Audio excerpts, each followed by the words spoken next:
Кораблекрушение американского океанского лайнера «Замок Моро». Судно «Замок Моро» – американский океанский лайнер, который загорелся и сел на мель утром 8 сентября 1934 года по пути из Гаваны, Куба, в Нью-Йорк, США. Начало строительства судна «Замок Моро» были в январе 1929 года. В марте 1930 года корабль был окрещен, а в мае последовал родственный ему корабль «Арайнте». Каждое судно имело длину 155 метров, имело турбоэлектрическую трансмиссию с двойными турбогенераторами General Electric.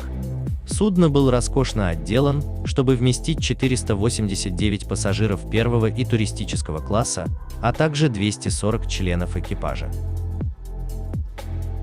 В растущий век пассажирских судов с крейсерскими кормами, «Замок Моро» и «Арайнте» строились с классическими встречными кормами. В момент постройки судна «Замок Моро» был оснащен оборудованием для пеленгации и сигнализации подводных лодок. Судно «Замок Моро» начал свое первое плавание 23 августа 1930 года. Он оправдал ожидания, совершив первое путешествие на юг более чем на 1100 миль менее чем за 59 часов, а обратный путь занял всего 58 часов. В течение следующих 4 лет судна «Замок Моро» и «Арайнте» были роскошными рабочими лошадками для кораблей. Их успех был отчасти связан с сухим законом, поскольку такие поездки были относительно доступным. Их разумные цены также привлекали кубинских и американских бизнесменов и пожилых пар, превращая корабли в микрокосм Америки. Последнее плавание судна «Замка Моро» началось с гавани 5 сентября 1934 года.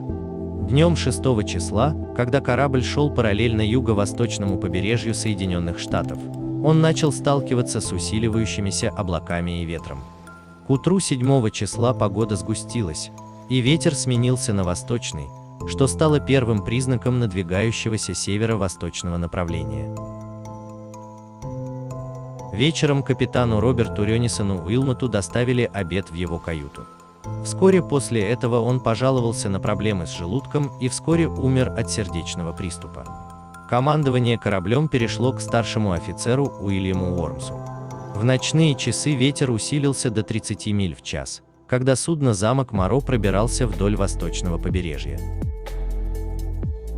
Около 2 часов 50 минут утра 8 сентября, когда судно проходило около 8 морских миль от острова Лонг-Бич, в шкафчике для хранения вещей в письменной комнате первого класса на палубе был обнаружен пожар.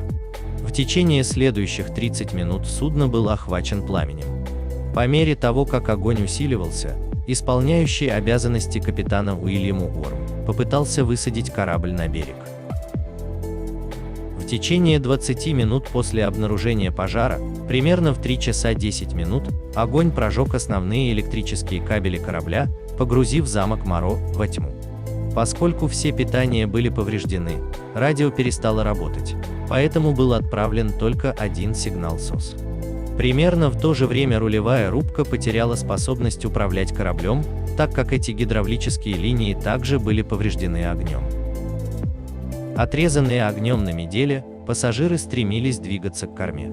С другой стороны, большинство членов экипажа перебрались на полубак. Во многих местах доски настила были горячими на ощупь, и в густом дыму было трудно дышать. Поскольку условия неуклонно ухудшались, для многих пассажиров стало безвыходным положением, надо было решаться прыгать или гореть. Однако прыгнуть в воду было проблематично, так как сильный ветер поднимал большие волны, что делало плавание чрезвычайно трудным. На палубах горящего корабля экипаж и пассажиры продемонстрировали весь спектр реакции на надвигавшуюся катастрофу. Некоторые члены экипажа проявили невероятную храбрость, когда пытались бороться с огнем. Другие выбросили шезлонги и спасательные круги за борт, чтобы обеспечить людей в воде самодельными спасательными средствами. Были спущены на воду только 6 из 12 спасательных шлюпок корабля. Хотя общая вместимость этих лодок составляла 408 человек, но они поместили в лодки всего 85 человек, большинство из которых были членами экипажа. Многие пассажиры погибли из-за незнания того, как пользоваться спасательными средствами. Когда они прыгали с судна, ударялись о воду, они теряли сознание, что приводило к последующей смерти от утопления, или травмировали шеи от удара, что мгновенно убивало их. Первым на место происшествия прибыло спасательное судно Андреа Лукенбах. Два других корабля, «Монарх Бермудских островов» и «Город Саванны», медлили с действиями после получения сигнала СОС, но в конце концов прибыли на место происшествия. Четвертым кораблем был президент Кливленд, который спустил на воду моторную лодку, которая совершила беглый круг вокруг судна замка Моро и, не увидев никого в воде на своем пути, забрала свою моторную лодку и покинула место происшествия. Суда береговой охраны Тампа и Кахун расположились слишком далеко, чтобы увидеть пострадавших в воде, и оказали небольшую помощь. Со временем к месту происшествия прибыли дополнительные небольшие лодки. Большие океанские волны представляли серьезную проблему, из-за чего было очень трудно увидеть людей в воде. Самолет, пилотируемый Гарри Муром, губернатором штата Нью-Джерси и командующим гвардией штата Нью-Джерси, помогал лодкам находить выживших и тела. Неуправляемое судно «Замок Моро» выбросило волнами на пляжный берег Вестбери-парк. В то время как телефонные звонки и радиостанции распространяли новости о катастрофе вдоль побережья Нью-Джерси, местные жители собрались на береговой линии, чтобы оказать помощь раненым, забрать мертвых и попытаться объединить семьи, которые были разбросаны по разным спасательным лодкам на Нью-Джерси. К середине утра корабль был полностью покинут. Пожары продолжали тлеть в течение следующих 2 дней. По итогам крушения на судне «Замок Моро» погибли 135 пассажиров и членов экипажа из 549 человек. Судно было объявлено полностью потерянным, и 14 марта 1935 года его обугленный корпус наконец отбуксировали от береговой линии Эсбери-парка в залив Грейвсенд, а затем в Балтимор, где он был списан.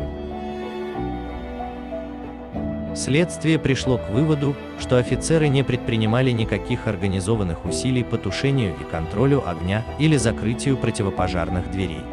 Еще более обличительным был вывод о том, что за несколькими примечательными исключениями, экипаж не предпринял никаких усилий, чтобы указать пассажирам безопасные пути на шлюпочную палубу. Для многих пассажиров единственным выходом было спуститься в воду или прыгнуть за борт. Несколько спущенных на воду спасательных шлюпок несли в основном экипаж, и эти лодки не предпринимали никаких усилий, чтобы маневрировать к корме корабля, чтобы подобрать дополнительных людей. Недавно назначенный капитан Уормс никогда не покидал мостик, чтобы определить степень повреждений, и сохранял азимут корабля и полную скорость на некотором расстоянии после того, как стало известно о пожаре. Поскольку по всему кораблю отказали системы из-за потери электроэнергии, не было предпринято никаких попыток использовать аварийный рулевой привод или аварийное освещение. Уильяму Уормсу, главному инженеру Эбану Эбботу и вице-президенту Worldline Генри Кабо в конечном итоге были предъявлены обвинения по различным обвинениям, связанным с инцидентом, включая умышленную небрежность. Все трое были осуждены и отправлены в тюрьму. Однако позже апелляционный суд отменил обвинительные приговоры Уормсу и Эбботу. В расследовании, последовавшем за катастрофой, главного радиста Джорджа Уайта Роджерса выставили героем, потому что, не сумев получить четкий приказ с мостика, он по собственному желанию подал сигнал бедствия в опасных для жизни условиях. Однако позже подозрение было направлено на Роджерса, когда он был признан виновным в попытке убийства своего коллеги-полицейского с помощью зажигательного устройства. Кроме того, его искалеченная жертва, Винсент Бад Дойль, провел большую часть своей жизни, пытаясь доказать, что Роджерс поджег судно «Замок Моро». В 1953 году Роджерса обвиняли в убийстве 83-летнего наборщика типографии Вильяма Хамилла и его приемной дочери Эдит. Во время следствия неожиданно вскрылись шокирующие факты. Роджерс оказался пироманьяком и виновником гибели лайнера Морроу Касл, он же отравил капитана Уилмота. Было установлено, что за час до выхода корабля из Гаваны капитан, увидев начальника радиостанции с 2 бутылками каких-то химикатов, приказал выбросить их за борт.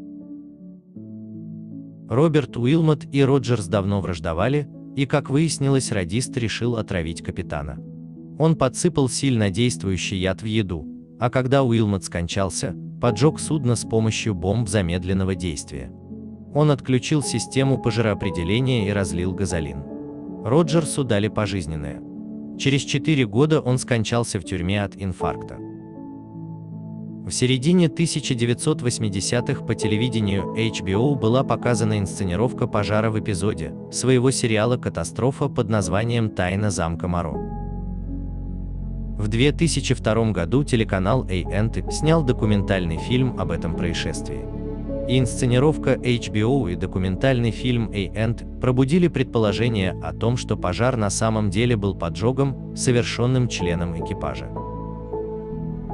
Другие версии включали короткое замыкание в проводке, проходящей через заднюю часть шкафчика, самовозгорание химически обработанных одеял в рундуке или перегрев единственной функционирующей корабельной трубы, расположенной сразу за рундуком.